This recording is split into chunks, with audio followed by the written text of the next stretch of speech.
प्रिय भक्तजनों, आज हम आपको मोक्षदा एकादशी की कथा सुनाने वाले हैं। मार्ग शीर्ष मास शुक्ल पक्ष की एकादशी। युधिष्ठिर बोले, हे भगवान, आप तीनों लोकों के स्वामी हैं, सबको सुख देने वाले हैं और जगत के पिता हैं, इसलिए मैं आपको नमस्कार करता हूँ।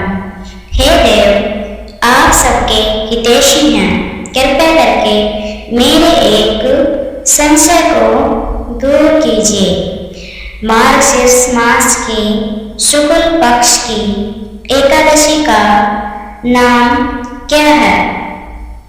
उस दिन कौन से देवता की पूजा की जाती है और उसकी विधि क्या है? भगवान श्री कृष्ण बोले, हे राजन, आपने अत्यंत उत्तम प्रश्न किया है। आप ध्यानपूर्वक सुनिए। मार्गशीर्ष मास के शुक्ल पक्ष की एकादशी अनेक पापों को नष्ट करने वाली है।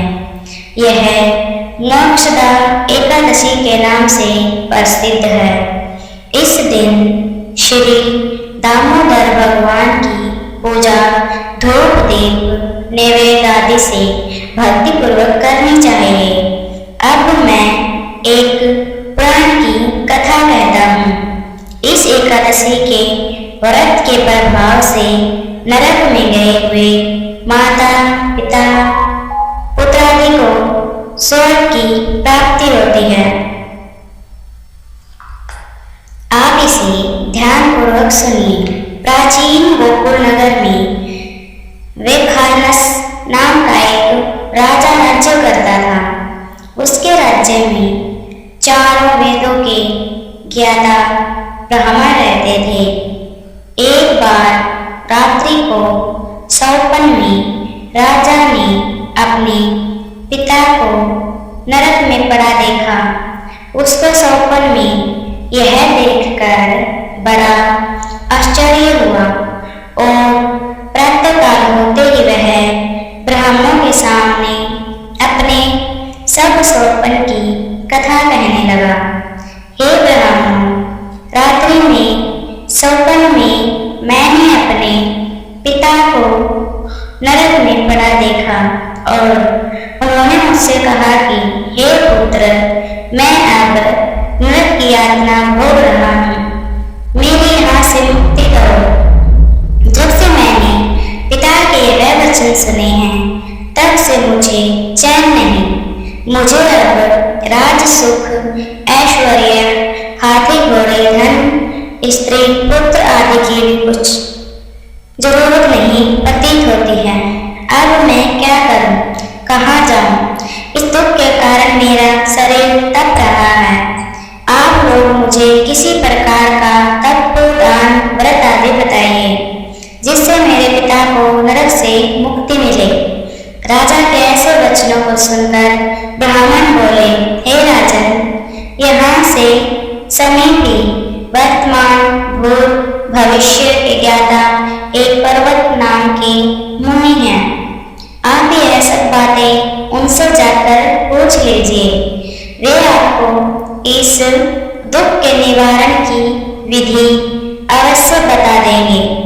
राजा ऐसा सुनकर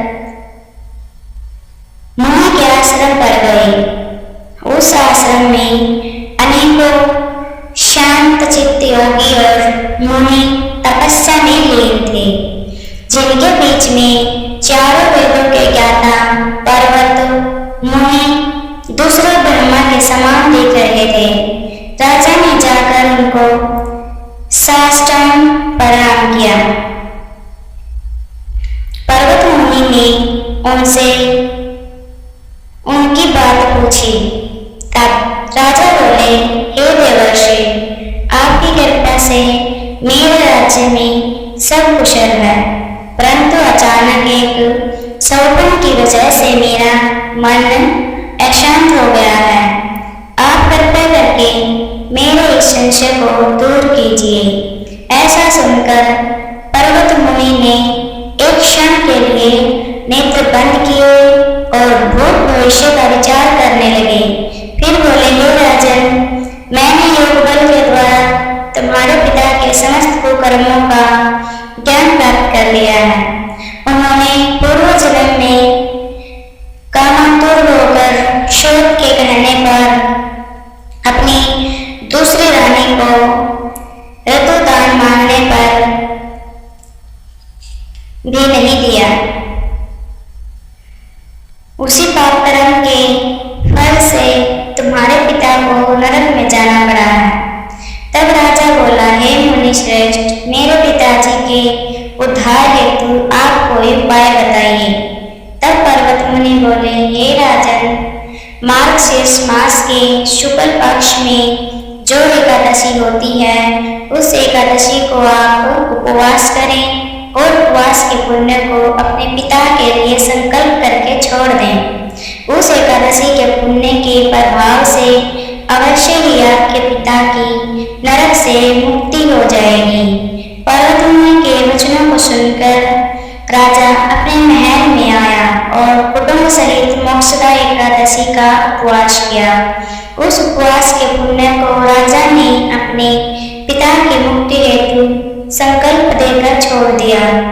उस पुण्य के प्रभाव से राजा के पिता को मुक्ति मिली और वह स्वर्ग में जाते हुए अपने पुत्र से बोला, हे पुत्र, तेरा कल्याण हो। ऐसा कहकर वे स्वर्ग को चले गए। मार्गशीर्ष मास के शुक्ल पक्ष की मोक्षदा एकादशी का जो भक्तजन व्रत करते हैं, उनके समस्त पाप नष्ट हो जाते हैं और अंत में स्वर्ग लोक को जाते हैं। इस व्रत से बढ़कर मोक्ष देने वाला संसार में दूसरा कोई व्रत नहीं है। इस कथा को सुनने व पढ़ने से